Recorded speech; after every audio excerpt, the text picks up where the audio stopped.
This is the biggest smackdown in any interview I have ever seen in my life. Share the shit out of this freaking video. Holy crap, check this out.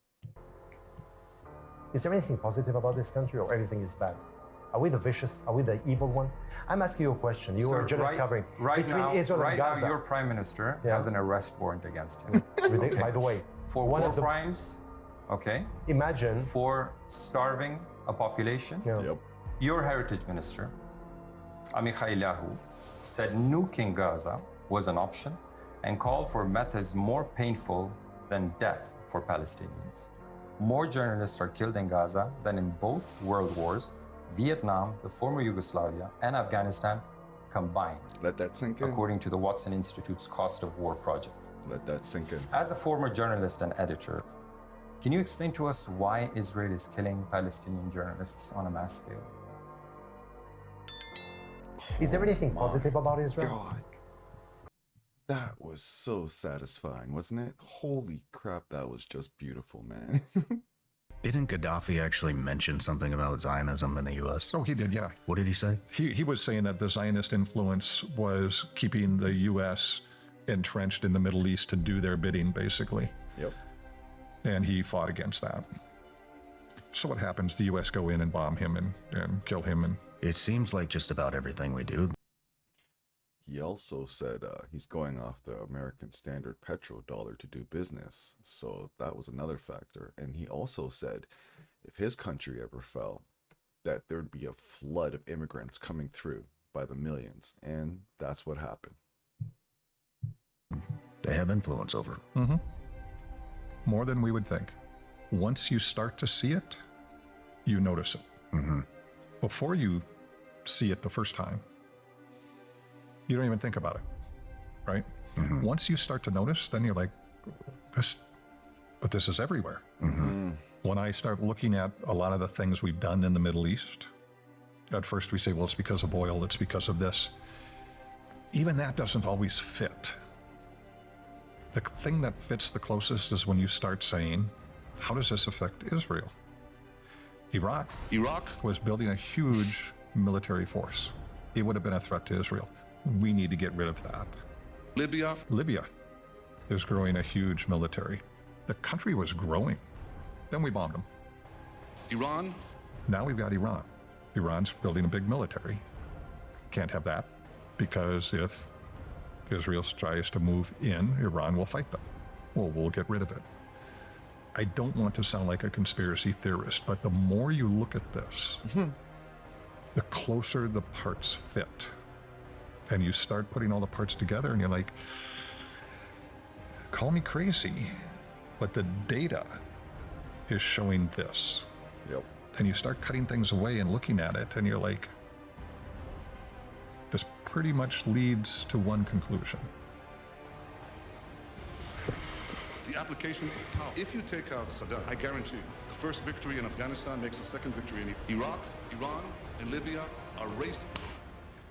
This hits different when somebody like you is talking about it. Man, there's just enemies everywhere, isn't there? Just everywhere. Mr. Scott, how much do you know about the mRNA technology? A fair amount. So is the mRNA that's encapsulating the lipid nanoparticle, is that true mRNA? It's a true mRNA? I mean, true mRNA, your messenger RNA, degrades very rapidly in the body. Mm-hmm. Correct? Correct. So the mRNA in the injection, is it true mRNA? Does it degrade rapidly in the body? Do you not know? Mm-hmm. I do know. Yes, it does. But it does. It does not. It's modified. It's modified mRNA, and it's designed not to degrade. And there are studies that show it sticks around the body. We don't know how long. Been lied to again. The lipid nanoparticle. Do you realize that it was designed to permeate difficult to permeate barriers, like the? My goodness, man! Like,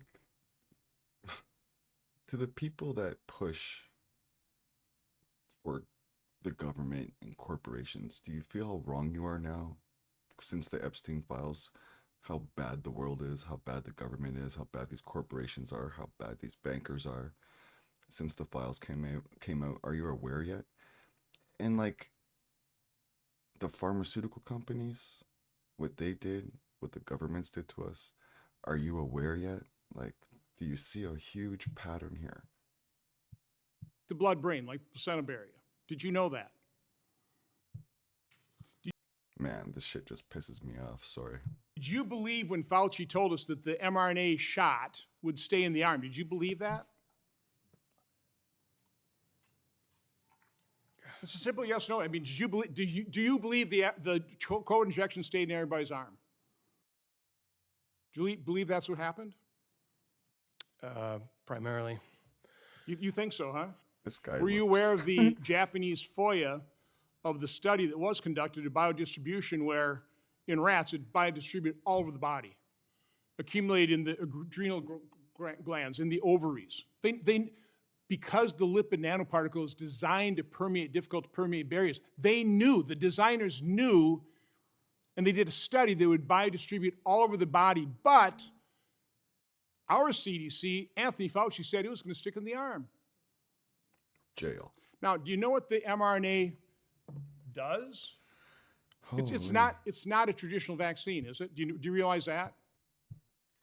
Like, what's it gonna take for anybody to get upset nowadays? The Epstein files, this shit. When do people finally get upset? It's not an attenuated or a dead virus. It's messenger RNA, modified RNA, that's encapsulated in a lipid nanoparticle that distributes all over the body, and when it attaches to a cell, it unloads its mRNA into the cell and turns the cell into a manufacturing cell of a protein that is toxic to it. Do you realize that? Are you aware of that? I mean, just yes or no. I mean, do you know that or not? Because I talk to a lot of doctors who don't have a clue. Wow. So what happens now, right? I think a lot of people are going to develop a lot of sicknesses and just be like clueless as to why they got it. They'll never question that. Oh my God, so frustrating. I've only watched a little bit of this video, but this man, he is spot on.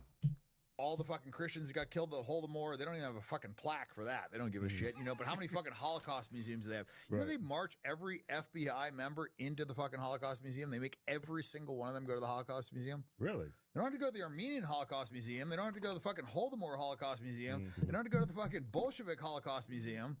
Only the Jews. They literally hijacked the entire narrative of World War II and made it all about them. Right. It's only the Jews. And the crazy thing is the Jews killed like 10x of their purported number before that. Right. Like they literally killed 30 to 60 million Christians. Like it was like 84% Jewish Bolsheviks killed 30 to 60 million Christians. Like murdered them. Yep. Like Alexander Solzhenitsyn wrote a whole fucking book on this. Like it's documented. It's not like this is not a conspiracy theory. So, you know, but nobody mentions it. Not even a fucking mouse fart in your textbooks. Right. But the Jews. All they talk about is Hitler. Poor Jews. Yeah. And then Hitler. You know, and so I don't know. Man, it's crazy, man, because I hear all these things. And then when I heard that transcribed speech in English, I was like, man, that whole story about him being I don't know. It just made me question everything I learned about World War II and Hitler. Things are not adding up.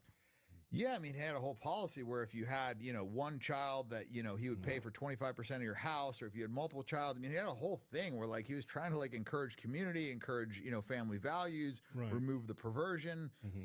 You know, he wanted to instill morals. I mean, was he a good guy or not? I don't fucking know. I wasn't there, but I was told that he is the worst guy in the fucking history of the world. And that's for sure not true. I'd like to say something, yeah. Like Germany was only like one of the few countries that let Jewish people in, looked after them, right? Because Jewish people were kicked out of every country they ever went to throughout history. Why? Just look it up. But there's actually sorry, I just had another train of thought there. But Germany, they were like a regular European country, right? Then they turned into like a cesspool of perversion. Why do you think that is? The Jewish people, look at society today. What do you look at? All this demoralization, right? People have no more morals. That's what happened to Germany. The regular people had their traditions. Then the Jewish people started taking over everything, the media, the corporations, the warehouses, everything. And then Germany turned into the biggest perversion cesspool in the world. Yeah, just look up those facts.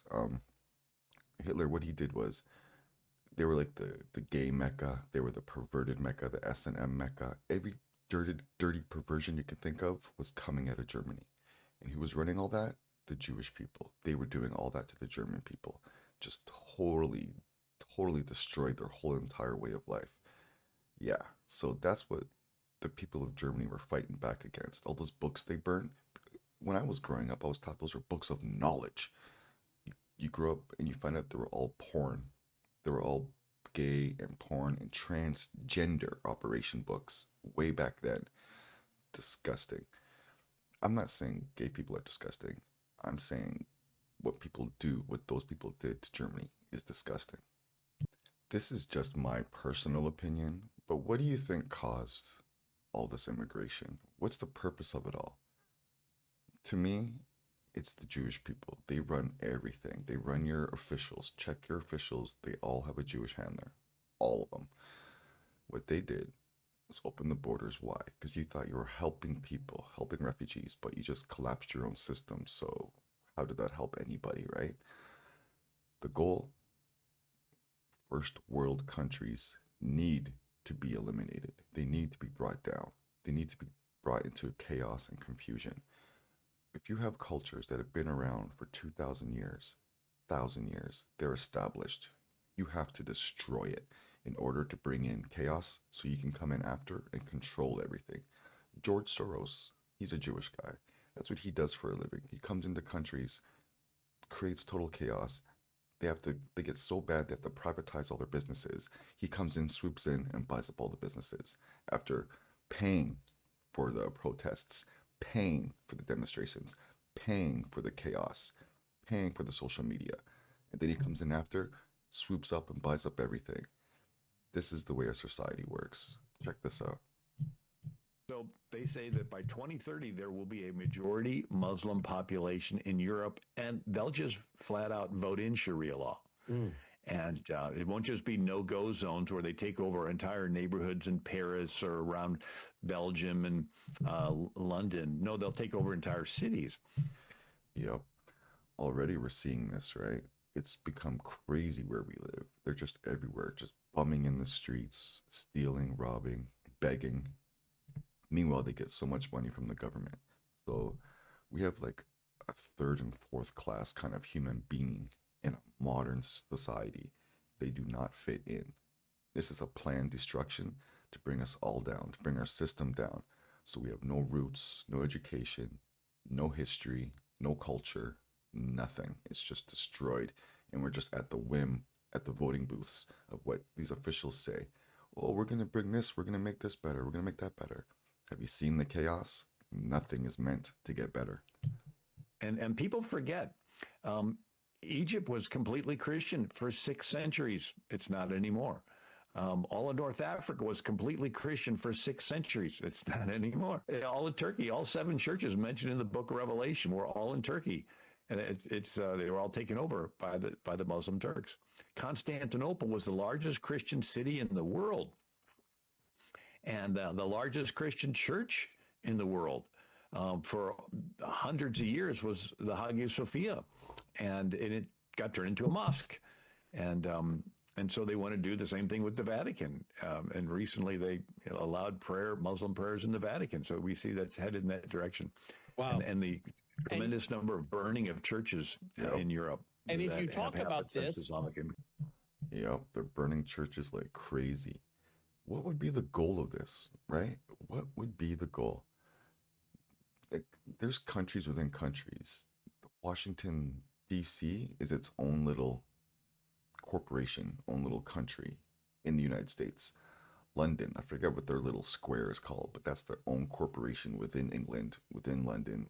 That's like their own little corporation. Same thing, Vatican. The Vatican is its own little country, its own little state. It's ridiculous.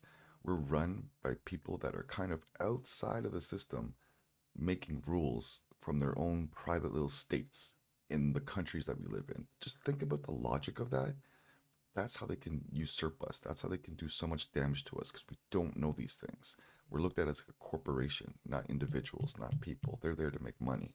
All right, here's another topic near and dear to my heart. A pharmaceutical company. Just take a listen to this, right?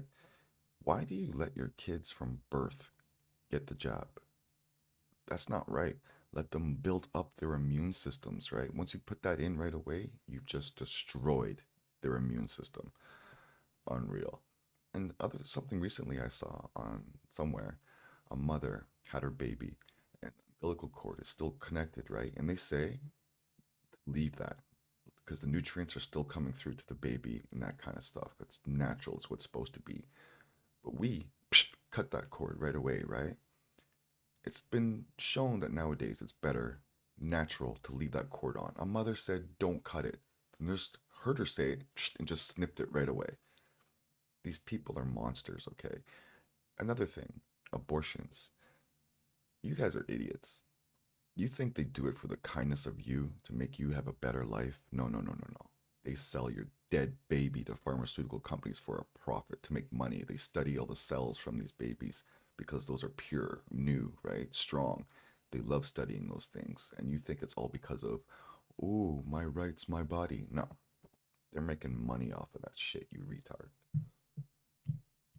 This past week, I was involved in 4 cases of children who were perfectly normal in their development until they had their school-age shots at age 5, DPT, hepatitis vaccine, MMR, and within weeks, they were autistic. In my research, I've discovered that some children are protected if they have the lipid-soluble form of vitamin A that found from natural sources. However, the measles, mumps, rubella vaccine at 15 months of age depletes the body of all vitamin A. When they get the DPT the same day or several months later, many of these children disconnect. I have also discovered that the measles antibody that the body makes once they're exposed to the measles vaccine cross-reacts with intermediate filaments. Intermediate filaments are the glue that hold the cells that line the gut wall together. So when they get that MMR vaccine, they develop a leaky gut. The loss of the cell-to-cell connection also occurs in the blood-brain barrier and in the cells that surround the bile. Wow, this is scary. I had a girlfriend once who, her every answer for everything, go to the hospital, go to the waiting room, go to the doctor, go to the emergency room. I could have a cut. It'd be a little red the next day. She'd be like, it's infected, you have to go to the doctor. This woman lived at the doctor's, okay? I never go to the doctor. I'm not saying that's a good thing, but I never go to the doctor. And I honestly, I don't get sick. I get sick sometimes, but I don't get major sick, and I don't have any major health problems, nothing like that. I got cavities from eating sugar, and I smoke a lot, things like that. I got bad teeth, but that's about it. Bad eyes from watching too much TV and crap. But my girlfriend, all she takes is stupid supplements and all these other things, my ex-girlfriend, and she lives at the hospital. She's always got one thing after another that needs to be medicated, needs to be taken care of. Guess what? I think it's all in her head. She goes there for one thing, now she has to come out with other freaking pills for 20 other things. It's like, are you mad? It's a business. It's a drug dealing business. It's not about, oh, you don't need it no more. They're trying to sell you shit. I don't have any issues. I don't have any medical problems that I know of. I could drop dead tomorrow, but still, I didn't live my life on medications, and I'm happy without going through all those side effects. I don't know, she's always sick, is my point. Everything, go to the doctor. But she's always sick, always on something, always taking something. You don't see a pattern there? It's weird. Canicula, where toxins are excreted from the body. What I'm treating these children with is the natural lipid-soluble form of vitamin A. I'm giving their recommended daily allowance only of vitamin A in the form of cod liver oil to bypass these blocked G protein pathways. In a few days, a lot of these children look at me, focus, they regain eye contact. After 2 months on this vitamin A treatment, I give them a single dose of a medicine called bethenacol, which stimulates pathways in the parasympathetic system in the gut. I give it to these children, and in the office sometimes, 30 to 40 minutes after the initial dose, after having pathways corrected for several months of vitamin A, when I bring them in, give them this medicine, observe them, they connect in the office. I've had children look at me, talk, act out, talk back to their mother, use vocabulary above their chronological age. This is a disconnect. Yep, we're being poisoned and destroyed very slowly by greedy people, by people that believe it doesn't matter if you don't believe in God. These people believe in God. Worse, they believe in Satan, right? The Epstein files, they're doing all this bad shit. But you think the world is good, the products you buy, the things you eat are healthy for you. Everything is bad for you. It's all horrible for you. These people, even the medicine, these people do not love you. Time to fight. Most Canadians think Mark Carney is the safe choice, the competent adult in the room. They love his resume. They love that he was a banker, and they think that that was a good thing. But here's what they just don't know. Mark Carney isn't just another politician with a banking background. He's a central banker. And I gotta say, I work in the summertime, and my boss loves Carney. My boss is an idiot, by the way. He thinks he's smart, but he's not. He repeatedly tells me we need the immigrants. We need the workers. The thought that our government has damaged our system so much doesn't even occur to him. Does not even occur to him. Blows my mind. His daughter works in the hospital, was a nurse, but she's off now because she has all these medical issues and mental issues and medical issues happening. She's, jabbed up to the hilt, right? And I told him, well, maybe she's got all these issues because she's taken those stupid shots that weren't tested, right? I've seen scientists come out and say it takes like 8 years, 18 years to properly test a vaccine. But you guys took it in what, 3 months? You guys are out of your freaking mind. central bankers are building something right now that will fundamentally change what money is and who controls it. Let me show you what I mean. There's a 3-part system that's being built globally right now. 1, programmable money. Money with rules that can be enforced automatically. Your money won't work if you leave your house, can't buy gas because AI enforces centralized rules through 2 kinds of digital money. That kind and crypto. Crypto is not that. Crypto is not programmable money, okay?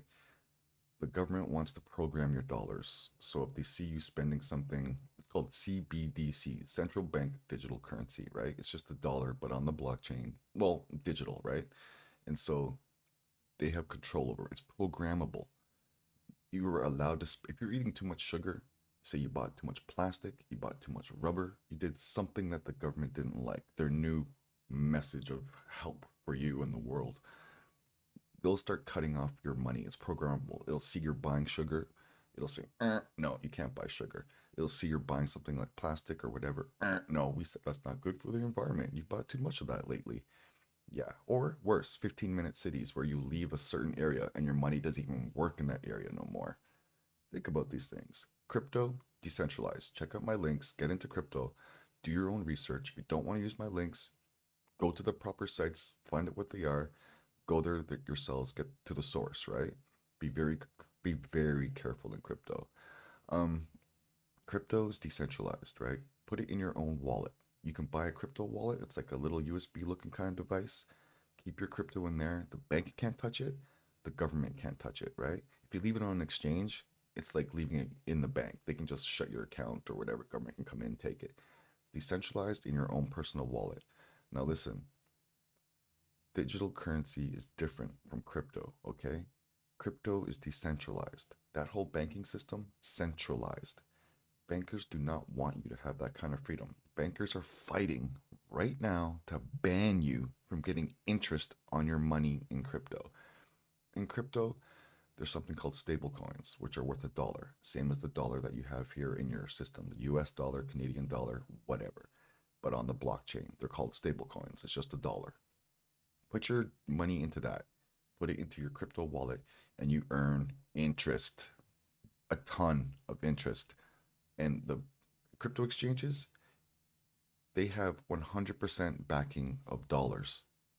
All their dollars are backed. So if you buy 100 million worth of dollar stable coins, they have that $100 million in cash in the background. Banks don't work like that. Banks hardly have anything in their freaking banks. They loan out your money 10 times. You give them $10, they can loan that out 10 times. You give them $1, they can loan it out 10 times. They're making all that interest off of your money and you get nothing. Decentralize. Get away from these people. Take away their power. Your money itself. 2, digital ID. It's going to be linked to your programmable money so that they can track absolutely everything. And then 3, physical infrastructure. So we're talking about cameras, satellites, AI data centers, processing your individualized social credit score. Now, we've already seen this tested in Canada. February 2022, we had the Canadian truckers protesting. The government didn't just arrest them, they cut off their money. Oh. They froze their bank accounts. Even then donors. Froze the accounts of their friends. Anyone who helped them, Yes. anyone that donated. There was no trial, no... Yep, think about that. And whatever you think of the Canadian trucker convoy, oh, it was bad. No. The Canadian courts ruled it was allowed. It should have never been stopped. But dictator government wanted to force you into a way of life. They did that. due process, just financial elimination. That was the test, and it worked. And Mark Carney, he was the one that told Trudeau to do that. He was governor of the Bank of Canada. He understands the Canadian financial system intimately. He knows exactly how to scale this government overreach. He's been at the absolute center of global central banking for 2 decades. He's a strong advocate for central bank digital currencies, for climate-related financial regulations that create backdoor control. Climate related. He was telling you and the world is going to be net zero. That Brookfield, when he was working for Brookfield, that it's going to be net zero.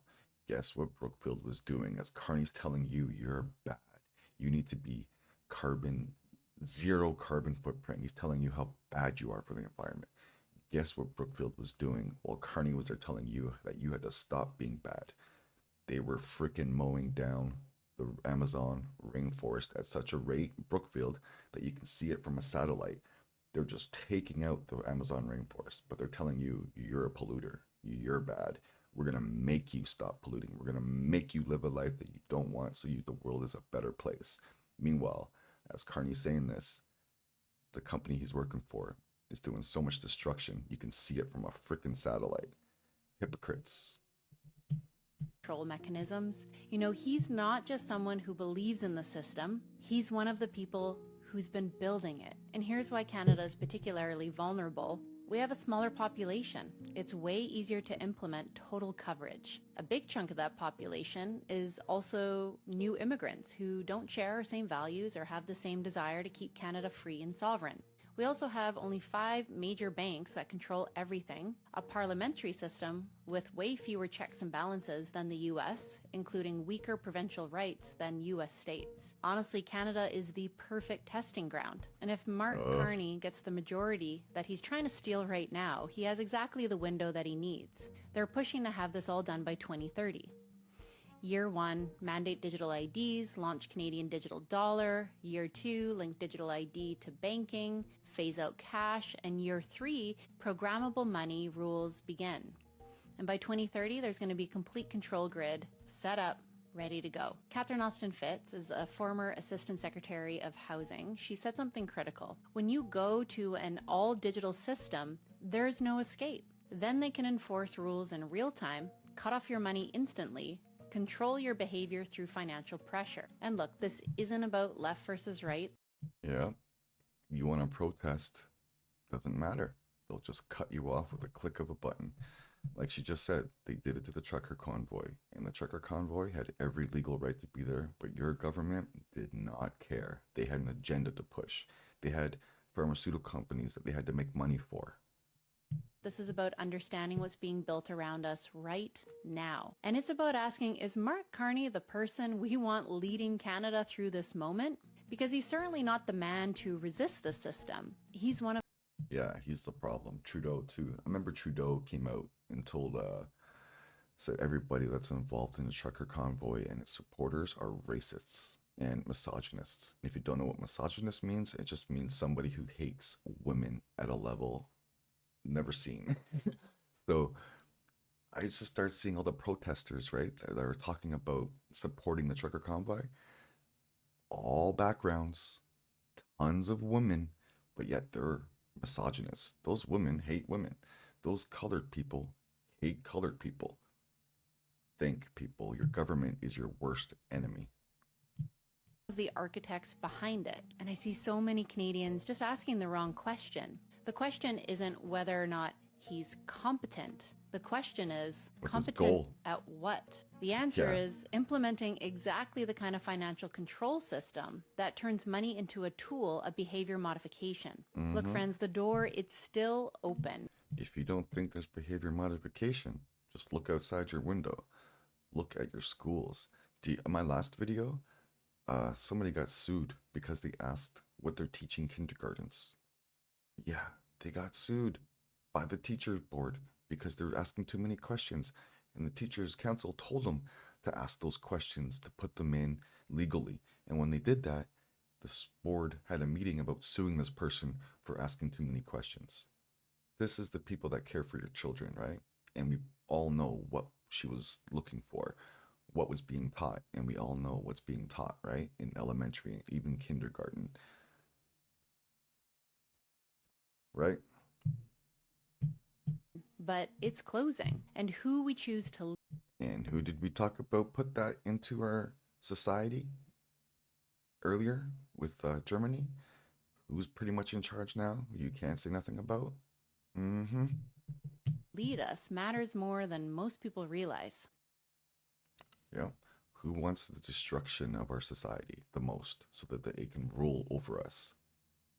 Yeah. Pax Judaica. Look that up. You know what? I'm just going to tell you. Pax Judaica, Israel's going to rule the world. First it was Britain, Pax Britannica, Pax America. America ruled the world. Now that Israel's setting it up so Israel can be the next world power, where all business would be conducted through Israel. And they want an AI monitoring system everywhere so they can monitor what you say, what you're thinking, so they can clamp down on you. Just think about what you can't say now. Imagine when they put AI monitoring out what you can't say. And who wants that? Yeah.